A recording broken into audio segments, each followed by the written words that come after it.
Well, I think compared to the start of the campaign, the one thing the Conservatives have done very well is being able to eat into the Brexit Party vote share.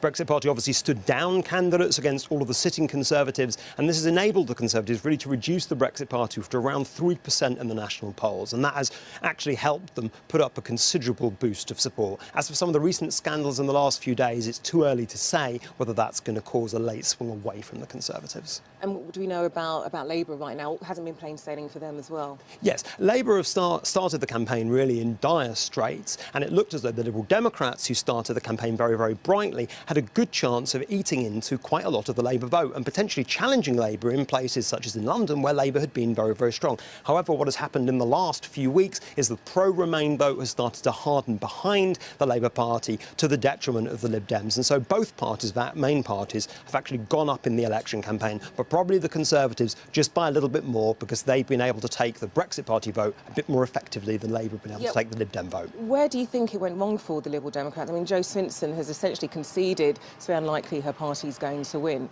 Yeah, I think that obviously the Liberal Democrats went very hard on the Stop Brexit message. They also put across a lot of tactical voting websites at the beginning of the campaign.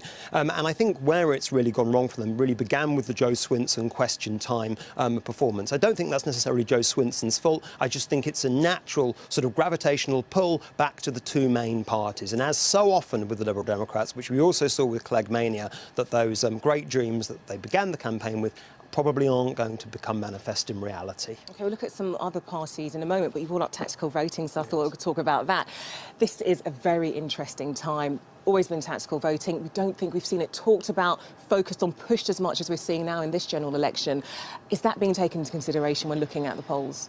Yes, I think so. I mean, primarily this is because of the context of a Brexit election, where a lot of voting websites like Best for Britain have appeared to try and encourage especially Remain voters to vote tactically for Labour or the Lib Dems where they are best placed. In terms of whether tactical voting is going to have a real impact, it may do in particular constituencies have a large impact, but it's very easy, I think, to overplay its significance. Most voters, when asked, can't name the party who is second in their constituency. So it may have caused a lot of excitement, and I do expect it to be more important than it was in the last election, but probably it may not be as important overall when push comes to shove on Thursday. OK, let's go back to those political parties. Going to Scotland, Nicola Sturgeon, she could potentially be the kingmaker in all of this, depending how things look on Thursday night, Friday morning. Yes, it depends all on the arithmetic as far as that is concerned.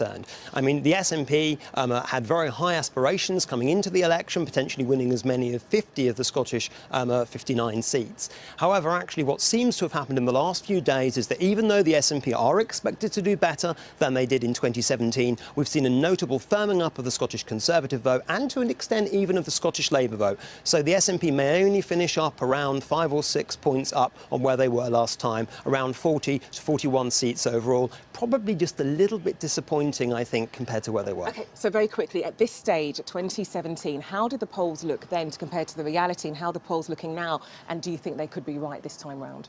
Yeah, well, in 2017, the polls obviously, of course, had a very, very big Conservative lead at the beginning of the campaign, narrowed considerably throughout to, depending on the pollster, between 1 point to around 10 points, and then Labour suddenly launched that final blowback upon the polling day itself and narrowed the gap to around 2.5 points. The Conservatives are a little bit further ahead this time than they were last time, but nonetheless, it really all depends on what happens on the actual polling day itself, and so it's very hard to tell. There is one thing, very quickly, yes, a big tactical model called the MRP model, which is a bit of a statistician's black box. That's predicting a Conservative majority of 28. OK, Dr. Luke Blaxall, very, very interesting. We're going to find out exactly in a few hours' time, but thank you very much indeed.